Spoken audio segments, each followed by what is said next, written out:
Alors, les qualités requises pour être technicien plasturgiste, c'est dans un premier temps avoir quand même du bon sens, du BSP comme on l'appelle chez nous, du bon sens plasturgiste. Donc, c'est le sens premier, c'est genre, voilà, il y a des saletés, on les nettoie, il y a une flaque d'huile, on la nettoie, on voit d'où ça vient. C'est vraiment toujours se poser les questions de bon sens premier.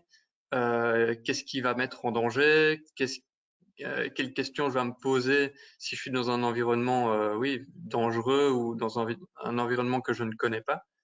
Il y a aussi le fait de prendre des initiatives. À ce moment-là, ne pas attendre qu'on vous demande de faire les choses pour les faire, mais en même temps, c'est poser des questions si jamais on ne sait pas. Donc, c'est vraiment avoir le bon équilibre entre prendre des initiatives et être assez se connaître assez pour dire ça je ne sais pas, je vais poser la question, mais c'est que la prochaine fois qu'on arrive devant cette situation, ne pas avoir oublié la première fois où on a posé la question et reposer la question à chaque fois, c'est vraiment quelque chose que les gens détestent, c'est un peu l'expérience, quoi. Savoir acquérir l'expérience rapidement. Il y a aussi assez d'autonomie. Les gens seront amenés en poste à gérer des parcs machines assez importants, dont j'ai un exemple ici, c'est dans mon ancienne entreprise, il y avait un technicien pour 22 presses à injecter, donc il est tout seul, potentiellement il a un apprenti ou des opérateurs, mais ces personnes ne sont pas là pour faire son job qui est la gestion d'un parc machine de 22 presses, faire en sorte que la production tourne à 100%. Et il y a aussi avoir le sens des priorités. Donc, il peut arriver que des choses arrivent toutes en même temps. C'est savoir prioriser les éléments les plus importants. Donc, après, c'est savoir utiliser la formation qu'on a reçue à l'école et l'adapter à l'entreprise avec aussi les conseils qu'on reçoit les premiers mois d'entreprise, quoi. Donc, la journée type d'un technicien plasturgiste, comme moi je la connais, c'est donc on arrive un peu avant l'heure pour dire bonjour à tout le monde, faire un peu connaissance avec l'équipe, et puis on pointe, on change, et là on arrive devant le parc machine qui a tourné généralement toute la nuit. Donc on va s'informer des différentes pannes qu'il y a eu, on va s'informer aussi des différents changements d'outillage qui vont se faire dans la semaine ou même dans la journée. Et on commence à prendre une quinzaine, une vingtaine de minutes pour voir un peu comment on va organiser tout ça. Donc on va commencer à prioriser sa journée. Quel changement, quelle panne est la plus importante. Maintenant, il se peut qu'il n'y ait rien à faire, et tant mieux. C'est à ce moment-là que l'entreprise commence à gagner de l'argent. C'est quand le technicien se tourne les pouces. Et le technicien qui se tourne les pouces, c'est faire du nettoyage, du rangement, peut-être optimiser certains paramètres, ranger sa servante à outils. C'est prendre un moule qui a plus tourné depuis longtemps et c'est le démonter, faire l'entretien puis le remonter.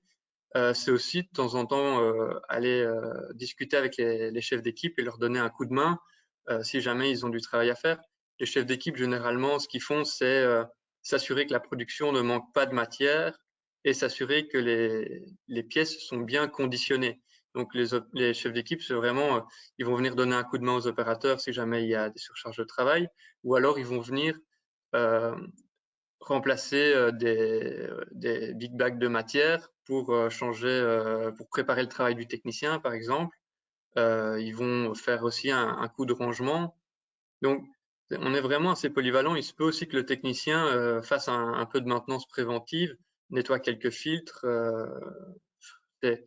C'est assez polyvalent. Il se peut aussi qu'il fasse un peu de paperasse, qu'il mette de l'ordre dans ces données, parce que chaque moule vieillit et chaque moule doit pouvoir chaque moule change en fait, et donc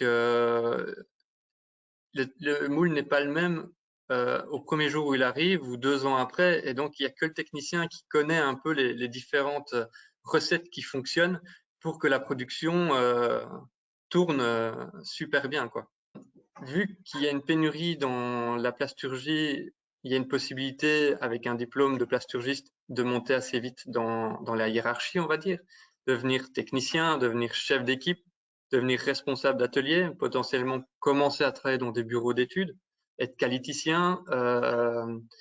Donc, arriver petit, mais progressivement atteindre différents postes assez rapidement. Au niveau de la place de la jante féminine dans la plasturgie, c'est ouvert. Il y a de plus en plus d'entreprises où les charges manuelles sont assistées. Donc du coup, on va dire que physiquement, les personnes sont toutes qualifiées à manutentionner des outillages, à manutentionner des objets de charge lourde, parce que maintenant on est assisté. Donc du coup, c'est même plus une contrainte au niveau du physique. Au niveau des mentalités, ça évolue quand même dans certaines entreprises. Il y a quand même des postes où les deux coexistent. Et donc oui, de mes observations à l'heure actuelle, dans mes différentes visites de stage et aussi dans mes observations de personnel féminin qui constituent les sections plasturgie, je ne vois pas de difficulté pour elles de trouver un stage. Et par la suite, je ne trouve pas de difficulté pour elles de trouver une entreprise qui veut bien les accueillir.